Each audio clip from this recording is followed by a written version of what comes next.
for a very long time, a really long time, like my entire career.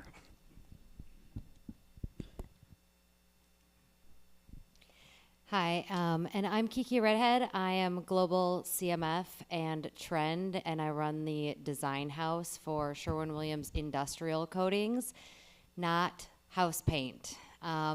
Everything that my team designs, conceptualizes, develops, and helps the OEMs apply goes onto a product in the manufacturing process. We literally coat pretty much anything and everything that you could think of. A lot of the products that are here and a lot of the companies that are here are actually our customers.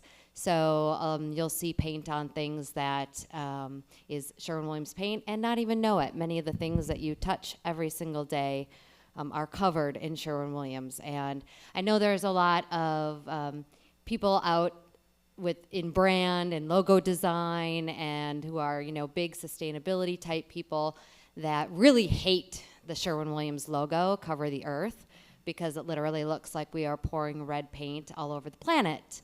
But in actuality, what it really represents is the fact that we cover all sorts of different products all over the world. I'm a Stout graduate as well. I graduated in 2002. My undergraduate degree is in interior design, and I also have a Bachelor of Science degree in retail merchandising and management with a minor in marketing. So I double majored. And then later on in my career, I went back to school and I got my master's degree in trend foresight. And my career has taken a path of more conceptual and visualization work. And I actually created and trademarked my own tri-level trend forecasting process, methodology, and futurism technique, which I'm going to be doing a workshop on tomorrow.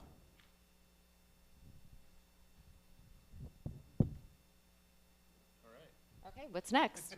Now what do we do? Do we have a moderator? Yes, we have moderators. If I could have Mike back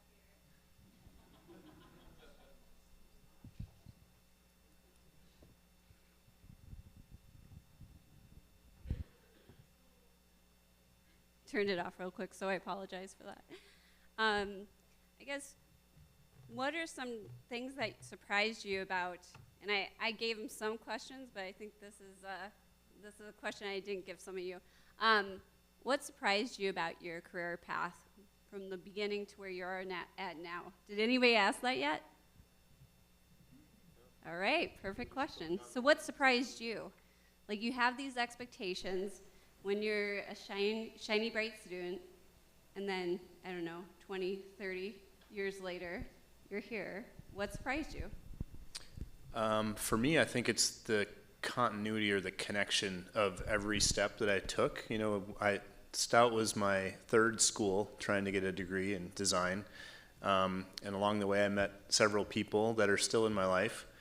And every job that I've had connected me to somebody new. People that are here now that have taken other jobs. I think that's one thing I really didn't realize how big of an impact that would have, is the connection to all the people that I've met and all the opportunities that I've been able to take hold of just because of who I talked to at a Design Wisconsin thing as a student, whatever it was. So for me, I think what has been the most surprising but also rewarding is the power of the innovation or the designer's toolkit. The foundational things that you learn as an industrial designer in design school are important and will translate to, honestly, anything that you decide to do if it is applied to finding something, in the nothing and turning it into something. That designer's toolkit will carry you everywhere. So I've worked in, corporations where we're focusing on a single product. I've worked in consultancy the majority of my career. I also helped build a corporate venture studio, which is, instead of building products and services are actually building brand new to world business and ventures.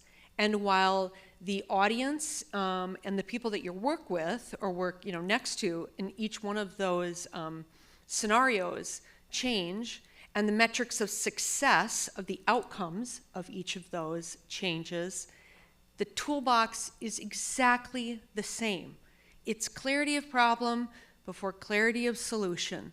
It's understanding the user needs and how you combine that with, advanced or enabling technologies and, the unique assets that are within your client or at the company that you're at.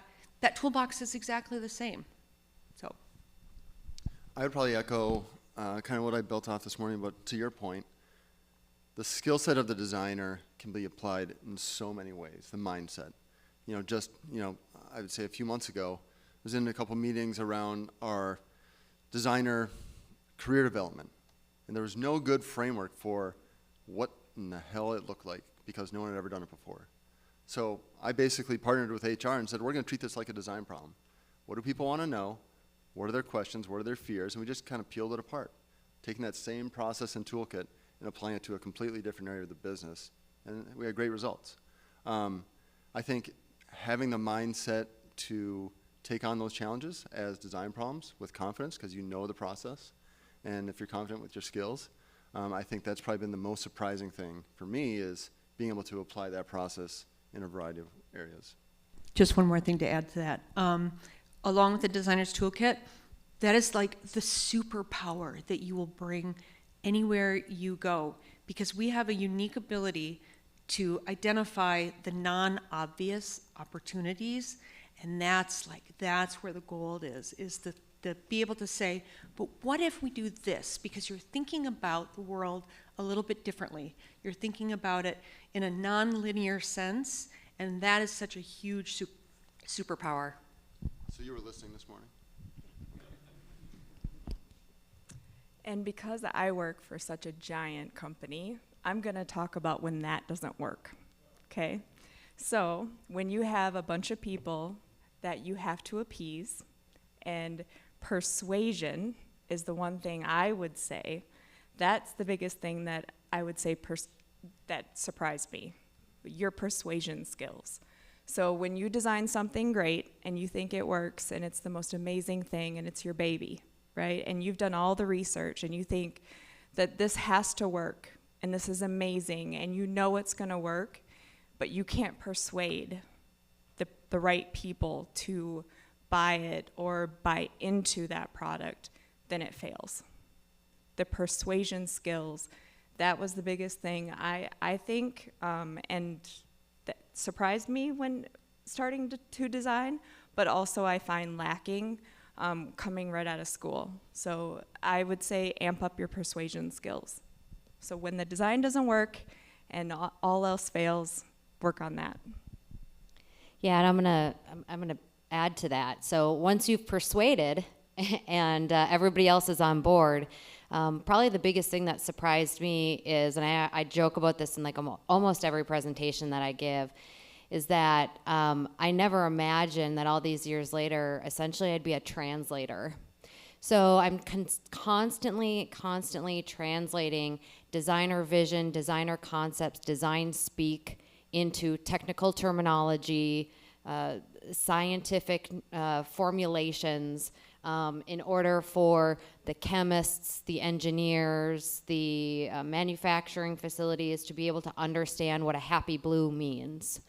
And help me specifically pick out the right pigments, the right effects, in order to actually formulate that coating for a product. So I would really encourage you to really start to branch outside and understand the different cross-functional teams that you're going to be working with as an industrial designer, and learn some of their key words, some of their nomenclature, in order to really be able to connect with them at the level to be able to make the best products and to take the vision into a reality. can I build on that just really quickly? Is that, yeah, 100% agree. Oftentimes, you know, I forget who asked, maybe I think it was somebody asked you the question around like design being in the C-suite or, you know, in a very, you know, high role in a company. And oftentimes, as we've seen, there are not a lot of chief design officers out there. And so what that means is that oftentimes the people at the top come from finance backgrounds, business backgrounds, lawyers, perhaps maybe marketing. But these are like the bean counters and the lawyers that's what they're concerned about. And speaking of translation, we have to be able to translate what we're doing into a language that they understand, which is in numbers, and if we make it, will we make money on it? Like, period. And so, you know, I've used this analogy before. Like, designers, we're pretty awesome, right? And we can do all these great things. So imagine, like, we speak Chinese, Japanese, and Russian, like these crazy complex languages. And the C-suite speaks Spanish. They don't give a shit that you speak all those languages. What they want you to do is talk to them in Spanish, because they're not going to learn your language. Not until, you know, the world changes and suddenly we have design in the C-suite. And so that's like, if you really want to like empower design and get it through to the end, you gotta have that business acumen. You gotta be able to speak that language, or you're going to be like second rate. That your voice isn't going to carry as far. You have to know what ROI means, and you have to be able to convey your beautiful design work and what that means in dollars. So ROI means return on investment. And so when she's talking about translating, all that really means is just telling them the why. Why are you designing? And why do they need it, and why is it important to the customer? And if you just tell them why that design is important to them, who you're trying to sell it to, why it's important to the customer, why it's useful in the marketplace, why they need it at this price point, why it functions, why, you should be able to persuade them and get that into I'll say layman's terms for all of those people that you're trying to sell your product to. That's all you really need to do, if you boil it down. All right. Kiki, I have a question to start off with you. So you graduated here in interior design. So how did you get from interior design to here? Was this question already asked while I was walking through the back? No, it's a long journey, but I'll summarize. Yeah, essentially, even throughout my my time here at Stout in the interior design program, what I really saw as my key skill was being able to create color combinations, material combinations, bring color schemes together. For harmony.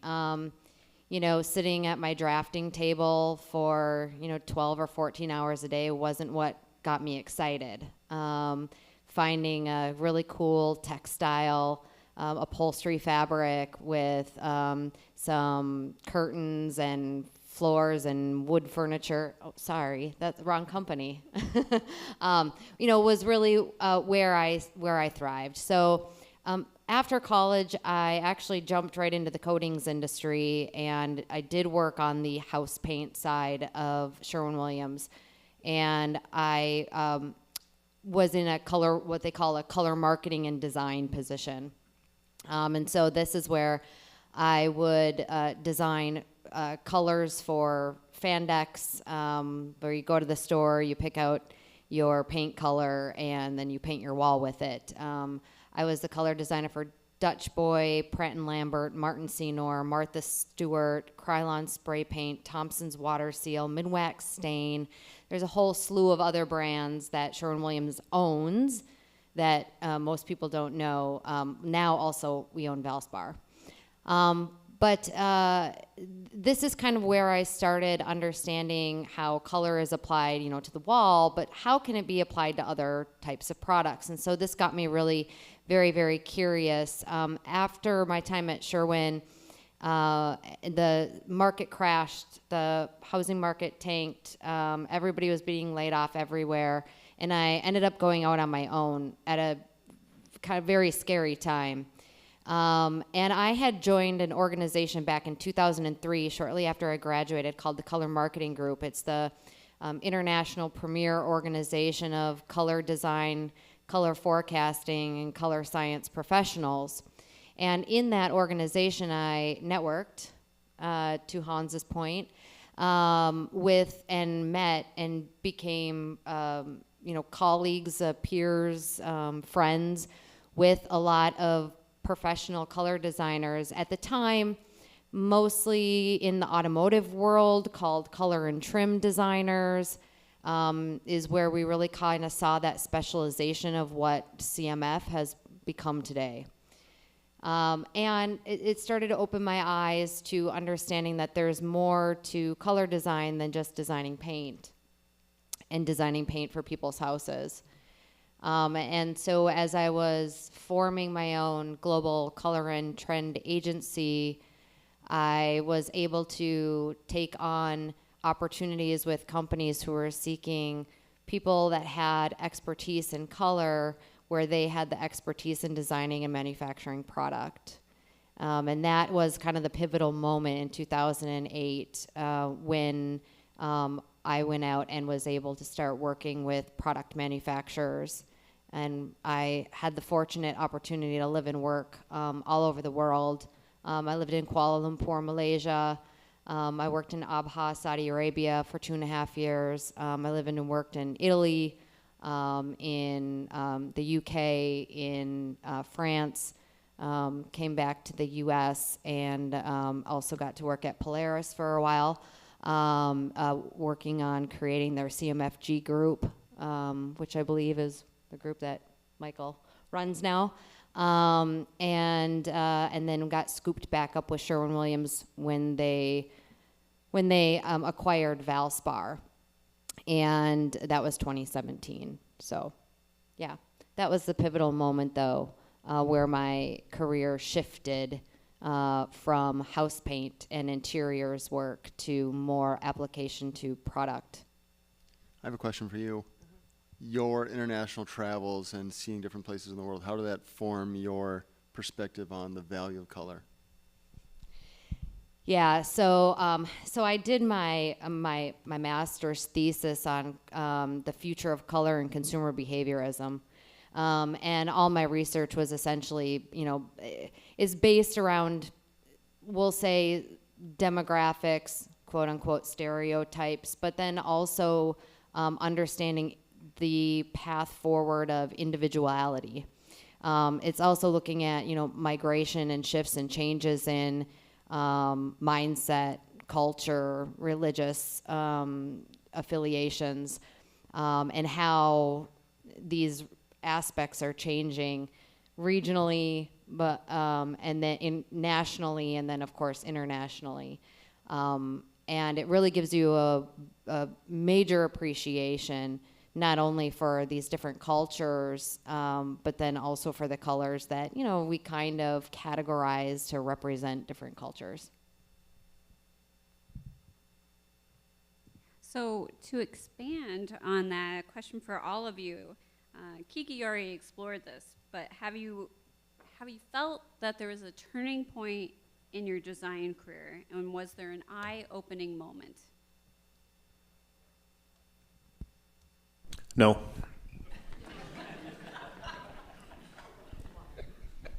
No. So I know Michael and Sherry obviously really well, and when I look at their careers, Michael started in design, had some other experiences, came back to design. Sherry's started in design and branched off into other areas.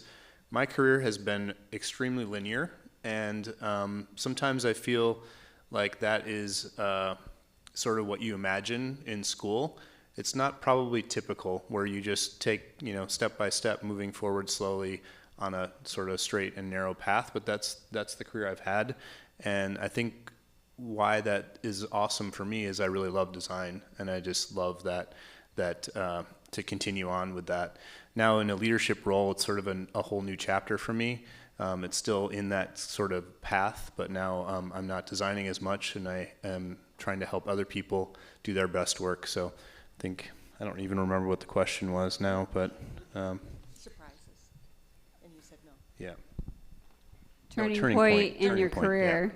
yeah. A turning point in your career. Yeah.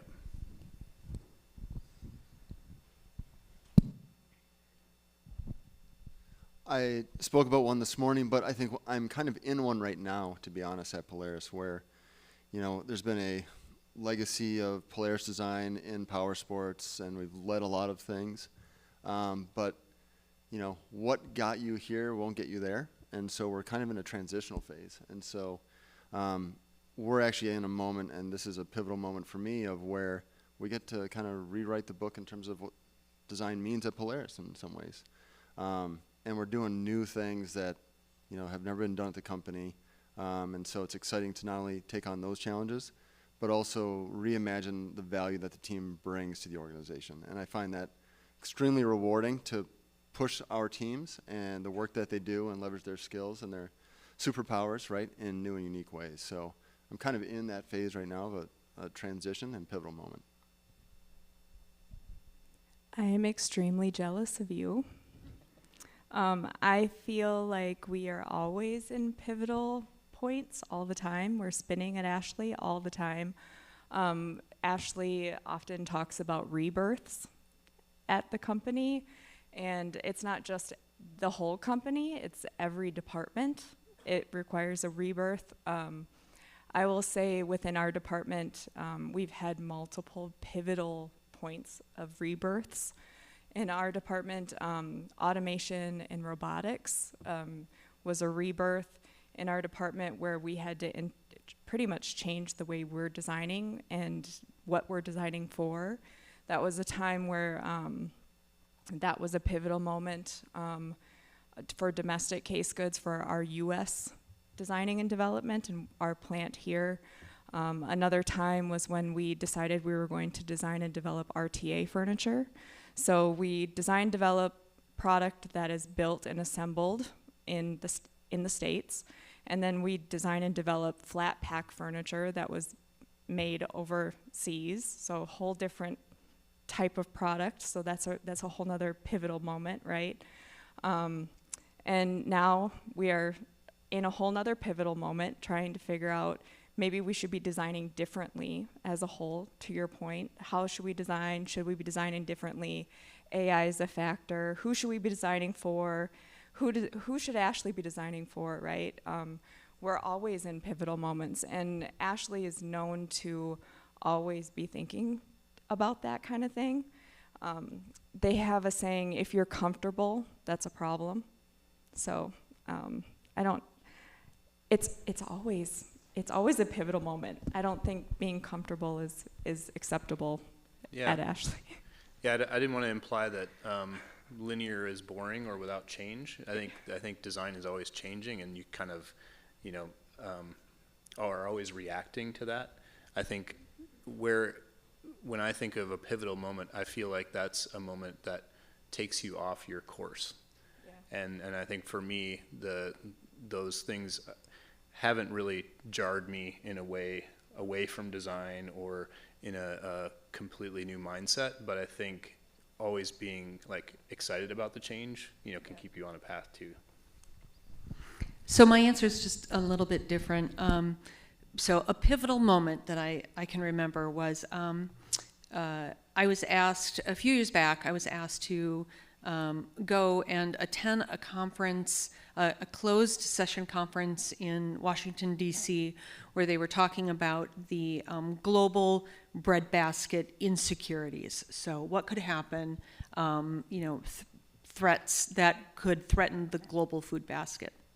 And I went there because I was working for a property and casualty insurance company, and we were looking at agriculture as an opportunity to build a business.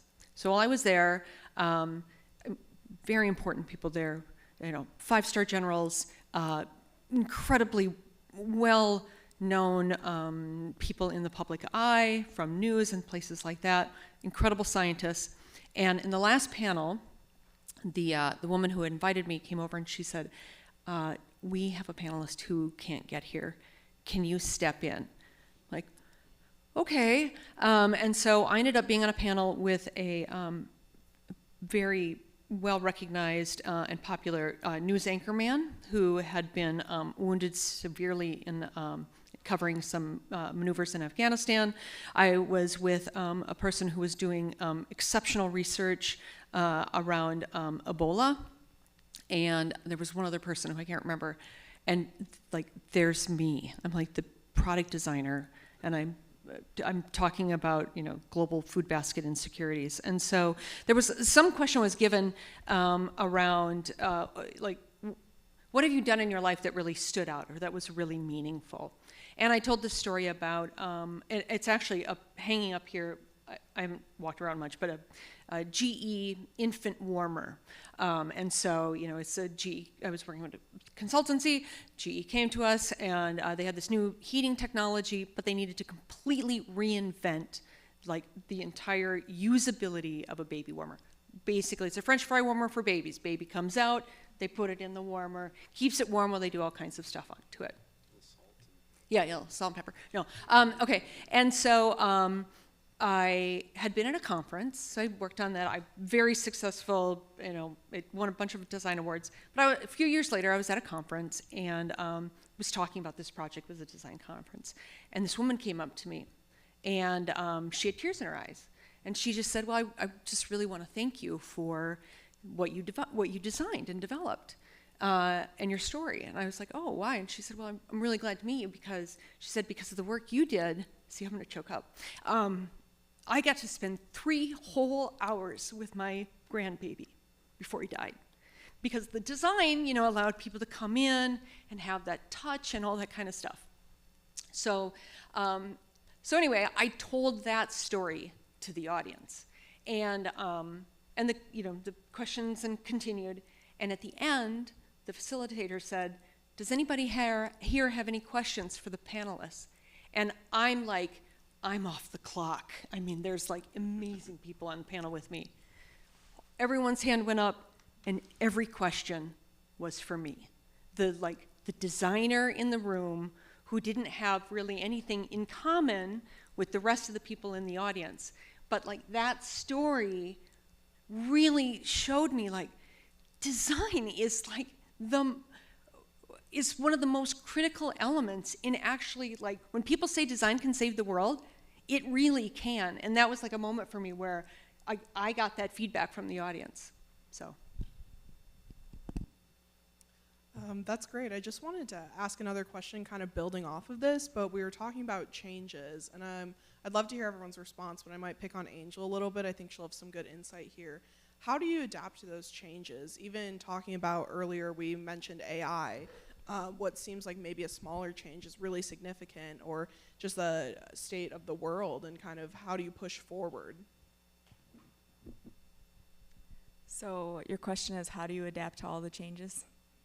Yeah, I mean, you guys talked about going through all these changes, and how do you kind of keep pushing forward through all of these things? Idea is always changing, and so is the world, and how can you interact with that?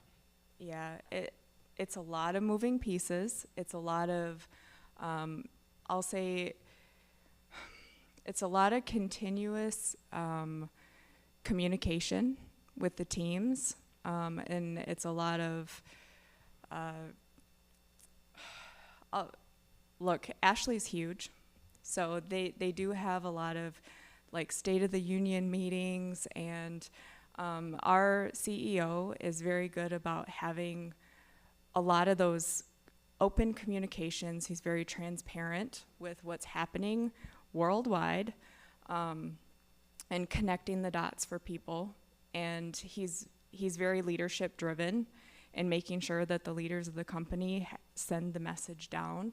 And there is a lot of moving pieces, and being a global company, it's important that the message keeps flowing down and that everybody stays aligned. So I do have to say communication is key in all of that.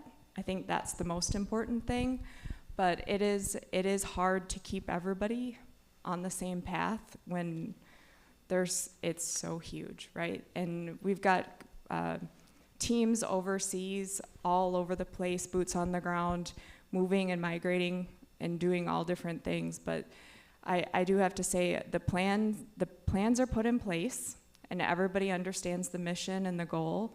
And when things change, the mission comes from the top, and the story is told, and we all move forward, and that's how it's done today.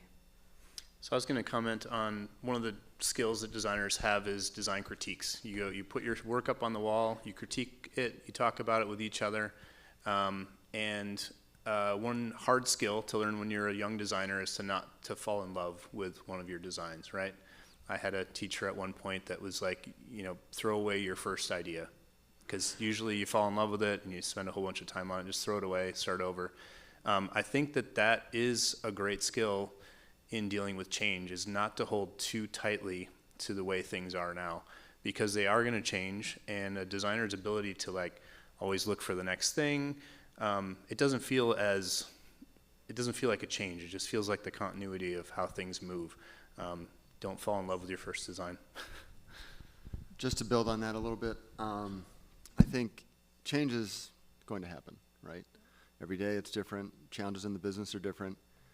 But the mindset of being a change leader is probably the first place to start from my experience. Do you want to be the one driving the change, or do you want to be reacting to the change? And so I think we talk about some of these new design tools, challenges we're seeing in the marketplace, those kinds of things. Embrace them, learn about them.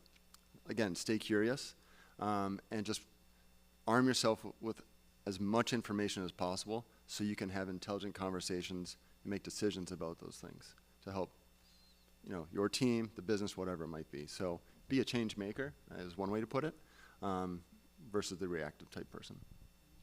There are two things I think they say the top two things that people are most afraid of is death and uncertainty. And when we lead with uncertainty, that's fear-based. And so I think to Michael's point is leading with curiosity and being a collaborator in that communication. So whether the communication is coming from the top and it's flowing out across the organization and each team is executing, as you execute as a collaborative team and make sure that, obviously there's going to be leaders within your organization, but if the leaders can also act as a team member and integrate themselves into the team feels much more supported to take on that challenge of change in a positive way instead of fearing the uncertainty in it. Okay, I have another question for you guys. How have you guys been able to explore your own professional interests within your profession? I'll start. Everything I've done from a career standpoint is about my personal interests. That's been my go-to. Music, love music, first job. Love bikes, worked with Hans there. 3M, just the curiosity side of me. And now just outdoors with power sports. If I could spend every waking moment outdoors, I would, right? So I think, again, find your passion and see where there's opportunity from your skill set, your interest from a professional standpoint that might resonate with, what's available. And to build on the, find your passion standpoint, I get it if you're like, but I don't know yet, or I have a lot of things that I'm passionate about. Then my recommendation to you would be spend some time in consulting, because that is where you will be exposed to every industry, all types of verticals, all kinds of different people.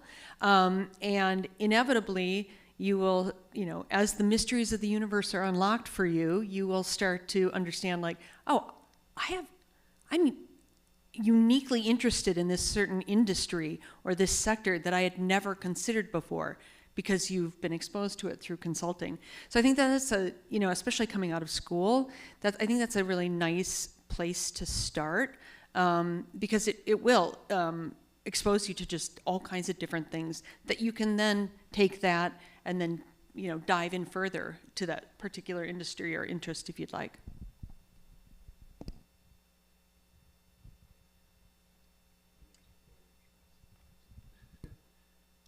So passion driven, right? I'm interested in bikes. That's a great job. Sherry worked for an insurance company. I don't know how many designers strive to work in an insurance company. Sounds awesome, right? I think she wrestled with that a little bit, but one of the ways I've seen her develop her career is just always be open to opportunities to learn.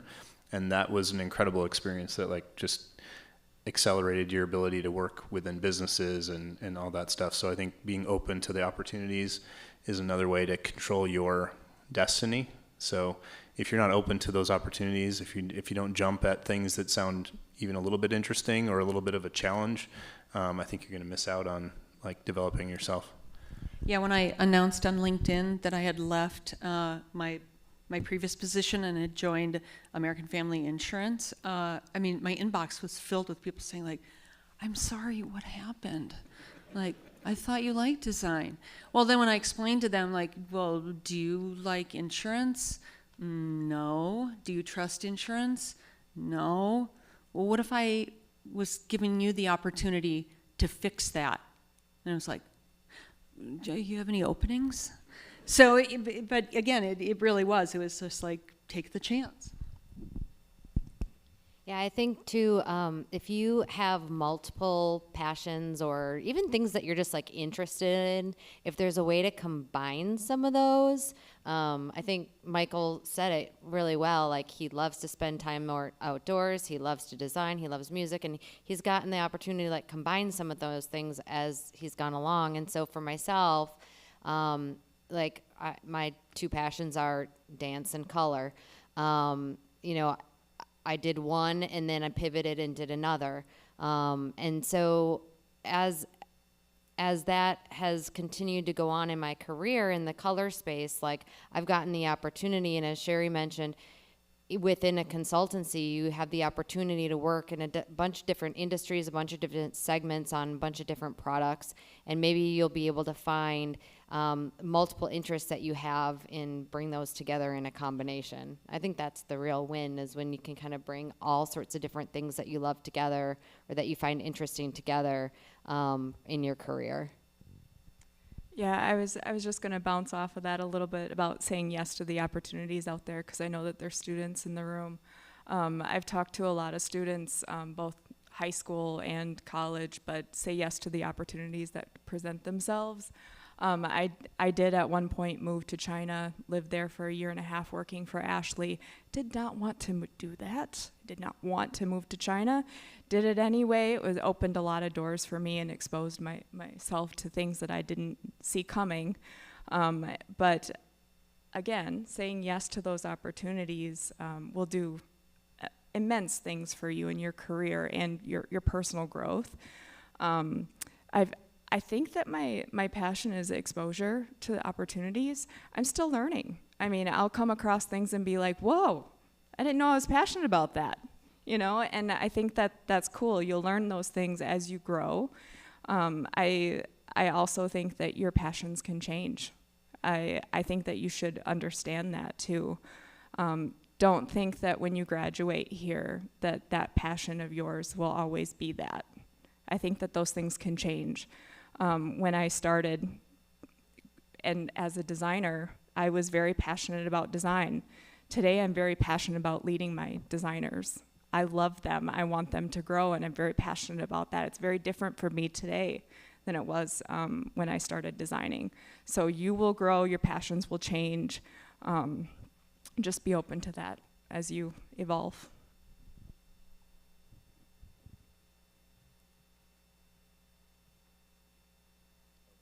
All right, we have time for one more question. Let me bring this over to you. Oh, you already got that covered. Hi.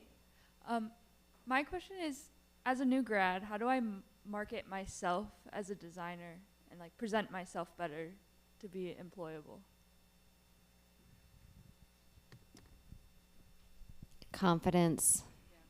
confidence, like exude it, that you know, are proud of your work, that you know your work backwards and forwards.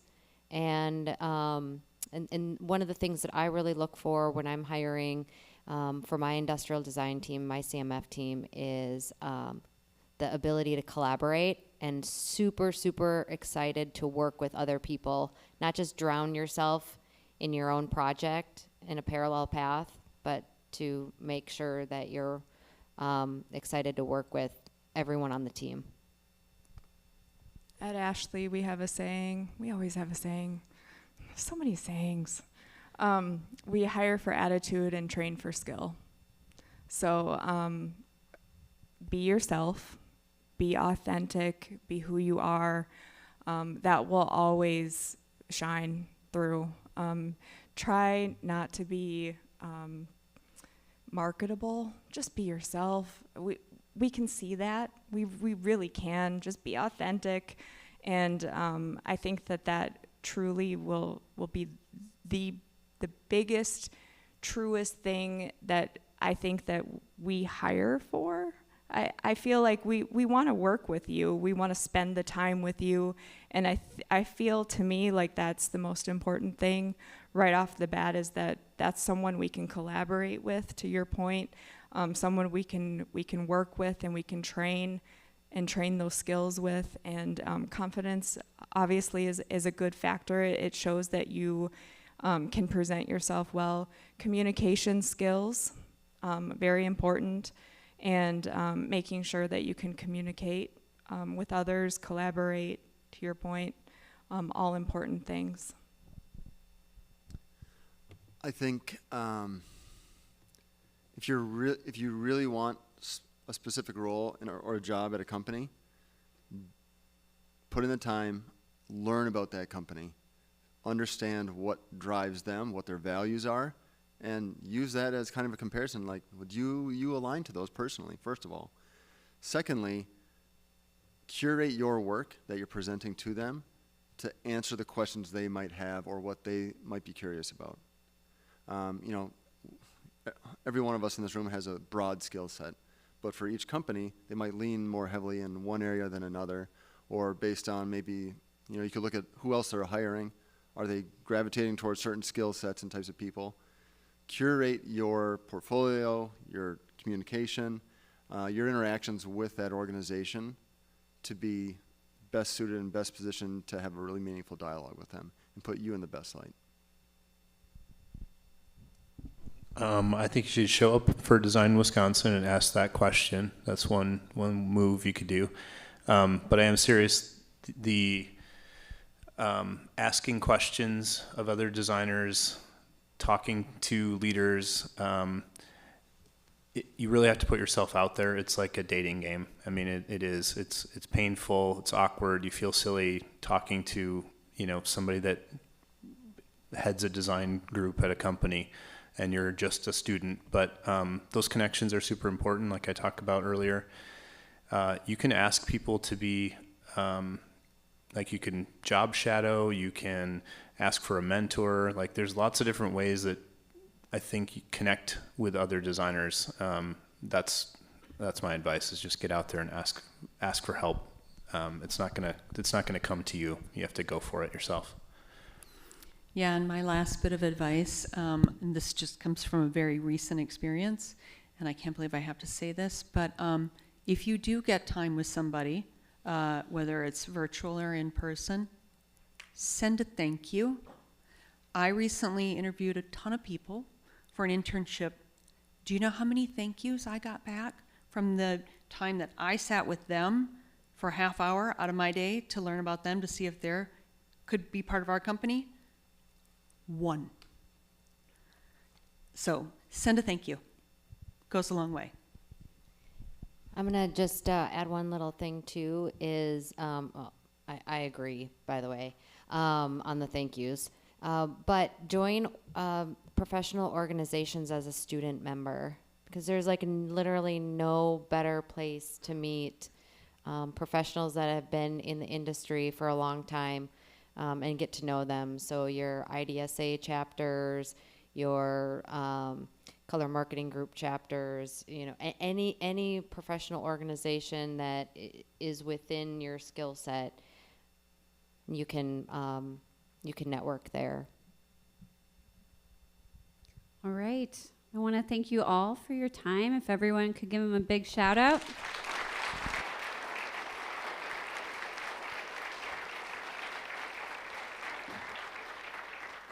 And then if you want to start networking students with these people, just go up to them right away when there's free time and say, hey, thank you for spending time with us today. That could be your in.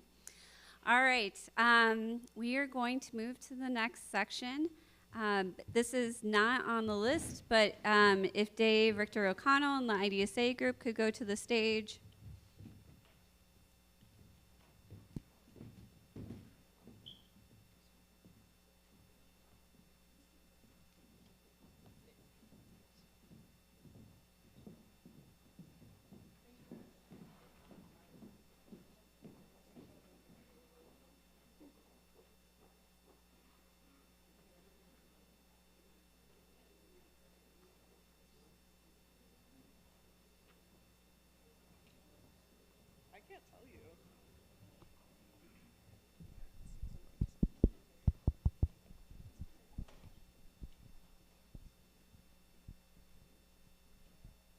All right, I hope we're all settling in, but D-Rock has no idea what's going on right now, so he's pretty confused. Didn't give him any hints. But my name is Rachel Dorsey, and I'm a recent graduate at Stout, just graduated this spring, and I'm here with the rest of the IDSA officers. I've been privileged to be the president for the last 2 years at Stout. And we just wanted to thank D-Rock really quick. So I know I don't usually speak for everyone, but I'm pretty confident in saying that D-Rock has affected our academic experience greatly, and I think everyone who's been taught by him would say the same. So I was thinking about D-Rock and what I'd say, and I limited it down to 3 major things. The first being his love for model making as well as ergonomics that he's passed to every student that he's taught. Secondly is his support. He does this in 2 different ways. He's empathetic, so he'll understand, he will hear you out, but he will always push you, and that pushes your design. The third is, of course, his checkered vans, and I hope we see those tomorrow. Haven't seen them quite yet, and I wanted to share a quick story. I was talking to a professional a while ago, and I'd mentioned D-Rock, and they said, "You call your professor D-Rock?" I said, "Well, yeah." And they said, "Well, if he goes by D-Rock, he's got to be a pretty cool guy." And I can most definitely attest to the fact that he is.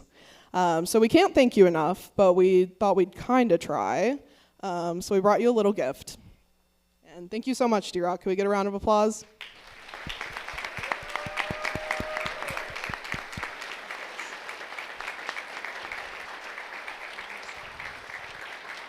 Thank you, guys. Is it on? Is it on? Thank you so much. You guys mean so much to me. You represent the entire student body, and one of the greatest joys of my life has been making a move into teaching and giving back in my profession. I mean, I felt like I had a good run as a professional, but I reached a point in my life when I really wanted to give back and kind of help with the back end or the front end, bringing people into the profession, particularly young women, because we have historically suffered, maybe that's not the right word, but we have been historically a profession of old white men, and I'm one of them. So for me to be able to give back to people that don't represent that narrow stereotype has been one of the greatest joys of my life, to be involved in your lives. And so I just, it's wonderful to be here. It's wonderful. I really appreciate. I open this now? Or? Okay.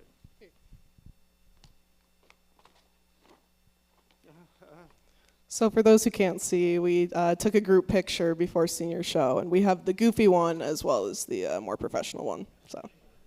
And because I'm in the front row and I'm very tall, I had to do the sorority swap. We taught him that. That was Design Wisconsin too, I think. So yeah.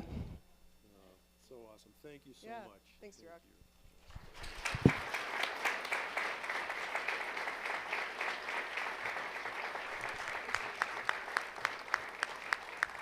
All right. I think it would be in everyone's best interest if we took a 20-minute break.